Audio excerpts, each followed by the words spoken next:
Buenas tardes, Denis. Un gusto compartir contigo y con la audiencia. El gusto es nuestro, doctora. En este caso, queríamos hablar de un tema que realmente, por lo menos es percepción mía, y consultando con varias personas también, un tema que no se está hablando demasiado como se lo requeriría, que es la unión temprana y forzada en Paraguay, obviamente. Si puede darnos una introducción sobre este tema primeramente. Bueno, sí, cómo no. Las uniones tempranas o forzadas se refieren a estas formas de violencia que ponen en riesgo la salud y la vida fundamentalmente de niñas y adolescentes y limitan prácticamente sus perspectivas futuras. Son situaciones tan comunes en nuestro país que casi no las vemos porque forman parte, diríamos, de las costumbres, del paisaje. Son niñas que se unen a parejas varones, generalmente mayores, en su mayoría de los casos, más del casi el 60% de los casos, son varones que tienen 5 años o más de diferencia con la niña y que tienen consecuencias realmente devastadoras para ella, para la familia o el nuevo núcleo que se conforma, para la comunidad, porque son niñas que se ven obligadas a dejar el sistema educativo, a interrumpir su ciclo de formación, que se ven obligadas a criar a los niños y a cuidar de otras personas de hogar, de su nuevo hogar, que se ven obligadas también a realizar tareas domésticas, a trabajar en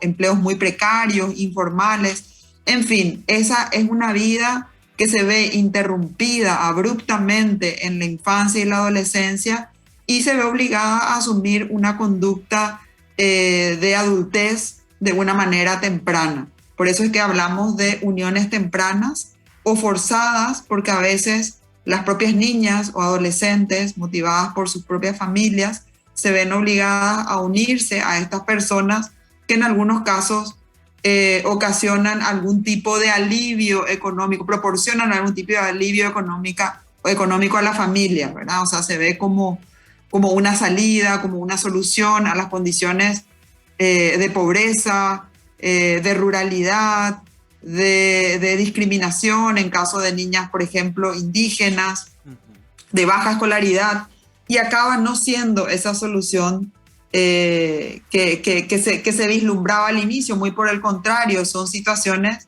que replican nuevamente en la siguiente generación esta misma experiencia. ¿Qué porcentaje de la población ocupa, doctora, este hecho? Bueno, de toda la población que tenemos en Paraguay, de 15, entre 15 y 19 años, casi el 16, un poco más del 16% de las niñas y adolescentes se encuentran en esta situación. En este caso, ya uniones tempranas, hablamos de niñas menores, ya se ha normalizado tanto, pero dentro de este contexto ya es un abuso infantil. Exactamente. Bueno, nosotros tenemos en Paraguay una ley que ha modificado el Código Civil y que establece que las personas no pueden contraer matrimonio o unirse antes de los 18 años. Existe una excepción con permiso, digamos, de los padres, tutores o incluso de un juez que hace una excepción a las personas desde 16 años en adelante. Y tenemos también una modificación del Código Penal que establece que aquellos varones o mujeres, pero en su mayoría, en más del 80% se trata de mujeres, que declaran o que admiten tener una unión con una niña menor de 14 años, esto está calificado como abuso sexual y está dado a una pena de prisión de hasta 20 años. Y para los casos entre 14 y 18 años, 14 y 16, que es, digamos, la excepción para contraer matrimonio, entre 14 y 16 la calificación es de estupro. O sea, nuestra legislación sí tiene, por supuesto, algunos aspectos que deben ser contemplados y sobre todo una mejor articulación entre el ámbito jurisdiccional y el ámbito, digamos, rector de las políticas públicas, pero digamos que una buena parte de los casos está contemplado y tenemos herramientas legales, jurídicas, de las que podemos echar mano. Lo más difícil aquí es el cambio de las normas sociales, de los comportamientos, como vemos, y el mismo título del informe, que hace un análisis no cuantitativo, porque alguna información existe en Paraguay a través de las encuestas de hogares, a través de los estudios, como por ejemplo el estudio Mix. Este estudio lo que aporta es una mirada muy interesante cualitativa. ¿Cuáles son las características de las familias de origen? En su mayoría, las familias de origen de estas niñas y adolescentes son familias numerosas, que trabajan de manera informal, que tienen un núcleo familiar muy similar al que van a conformar estas niñas. Y por lo general son familias que ya tuvieron esta misma experiencia en la generación anterior. O sea, ya fueron probablemente estas niñas fruto de uniones tempranas de sus madres o tal vez de sus abuelas. Entonces existe esta repetición. La expectativa de las niñas y de las familias es de que con estas uniones van a tener un futuro mejor, una vida mejor, y sin embargo, lo que vemos en estas uniones es que los varones generalmente son parejas que se forman en el entorno cercano a la familia. Encuentran en el embarazo el principal motivo para propiciar o acelerar esa unión. Se cree que el nivel económico es un nivel socioeconómico superior, tal vez esta persona, este varón, tenga un empleo un poco más, digamos, estable que la familia de origen de la niña, pero con el tiempo vemos de que, por ejemplo, el nivel de violencia empieza a ser recurrente y empieza a incrementarse, y que las niñas y adolescentes acaban teniendo un escasísimo poder de negociación frente a sus parejas, un escaso nivel de autonomía, dejan y no retornan a la escuela, en fin, y toda la situación que te mencionaba, quedan un poco supeditadas a realizar las tareas domésticas, las tareas de cuidado, y sus propios proyectos de vida se ven absolutamente truncados. Esto es importante, no solamente porque implica, por supuesto, reconocer que estas niñas y adolescentes tienen derechos, tienen expectativas, tienen proyectos de vida, sino también es importante porque a nivel de país estamos sacrificando prácticamente una generación de personas, el desarrollo de su capital humano, el aprovechamiento de nuestro bono demográfico y nuestras posibilidades como país de contar con todos los recursos para nuestro desarrollo, de las comunidades y también del país. Entonces, bueno, esta es un poco la situación que viene a caracterizar este trabajo, que también hace algunas, digamos, recomendaciones en términos de los diversos ámbitos que analiza, este ámbito de las normas, el ámbito de las políticas públicas, el ámbito de las inversiones necesarias. Entiendo, y es bastante preocupante esto, doctora. Ahora también estuvo hablando de las consecuencias que acarrea esto en el abuso infantil, abuso sexual inclusive, pero también para los padres, ¿qué podría acarrear esto? Por el hecho de que me viene rápidamente el deber de cuidado, por ejemplo, que no sería, no se estaría cumpliendo en este caso con esta clase de prácticas.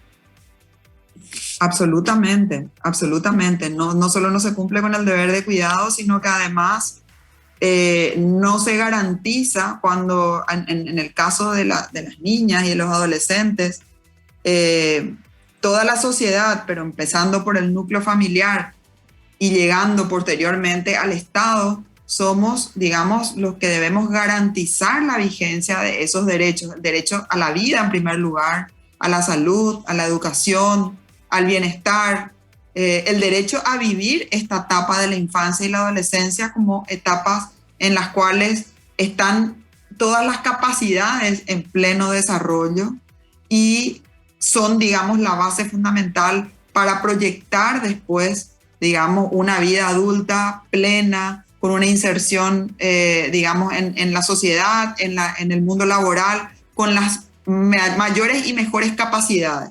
Todo este proceso se ve truncado a través de estas uniones tempranas que, si la niña estaba fuera del sistema educativo, probablemente se embaraza y conforma esta unión, y si seguía dentro del sistema educativo, en el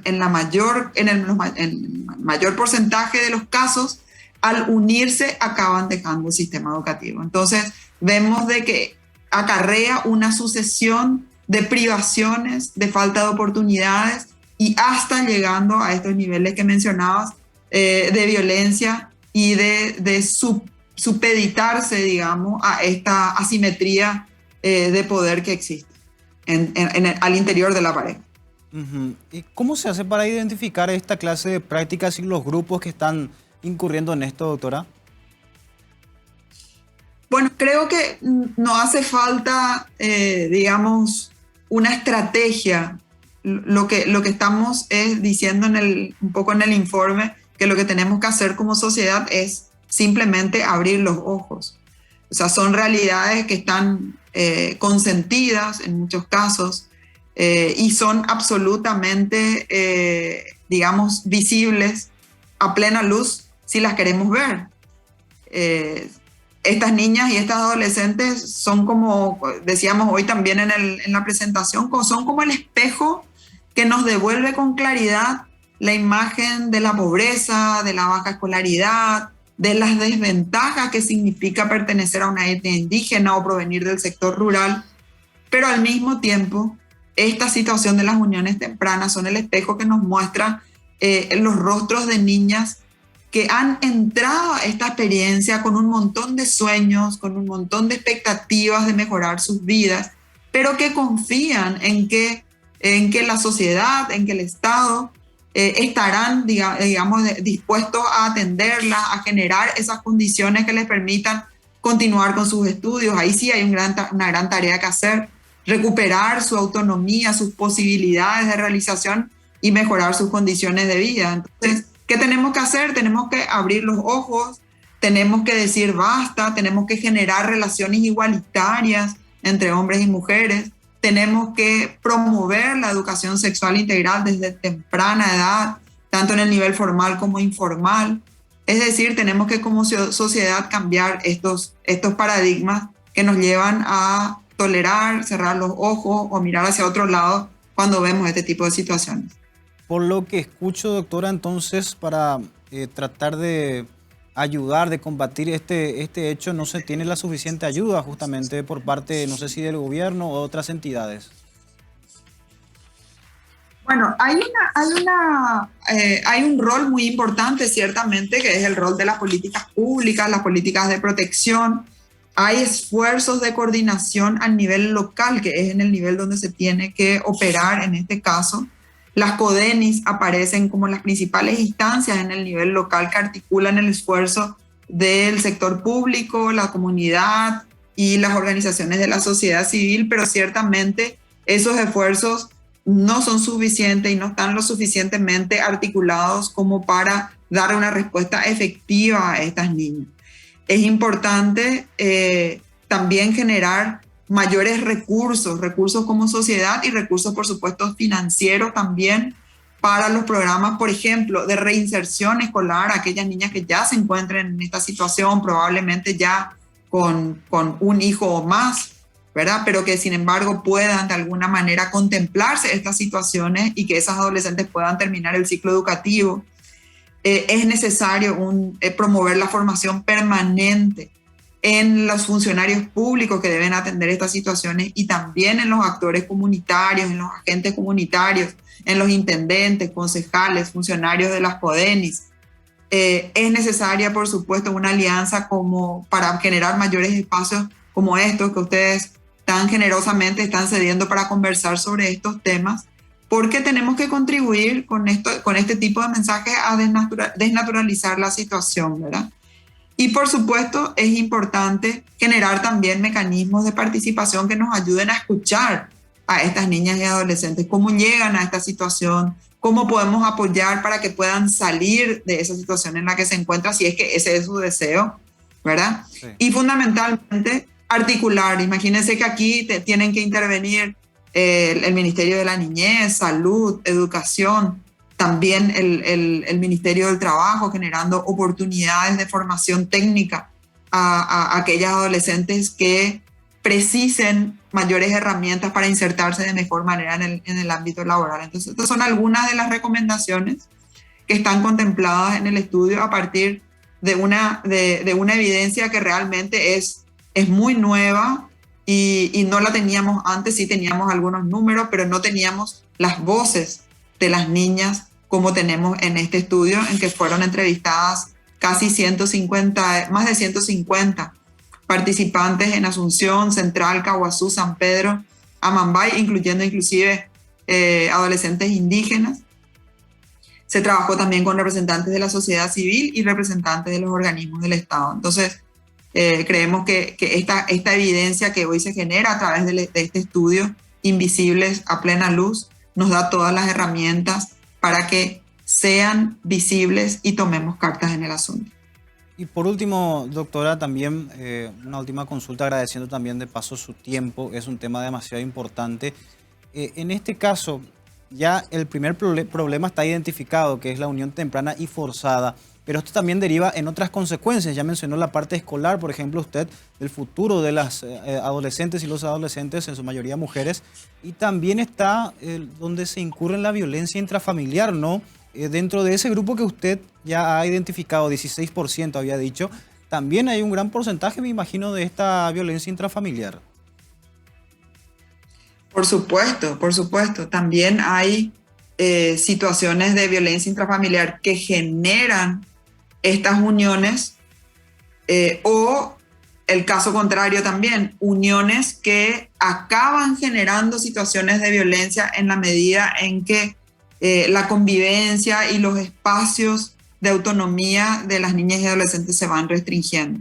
Entonces, ese es un ámbito, ese es un ámbito sumamente importante, pero también una de las estrategias de abordaje es común en el caso de las uniones y en el caso de la violencia intrafamiliar, y que es el cambio de estas normas sociales, de los comportamientos que, digamos, avalan o toleran que existan diferencias en términos de, no solamente en términos de roles, sino también en términos del usufructo de derechos y de las autonomías económicas, corporales, políticas de hombres y mujeres. En la medida que podamos construir relaciones más respetuosas, relaciones igualitarias, vamos a asegurar no solamente una vida más plena para hombres y mujeres, sino también más placenteras, más constructivas, más enriquecedoras y que puedan aportar, digamos, con mayor integralidad al desarrollo de la comunidad, de las familias y de las comunidades.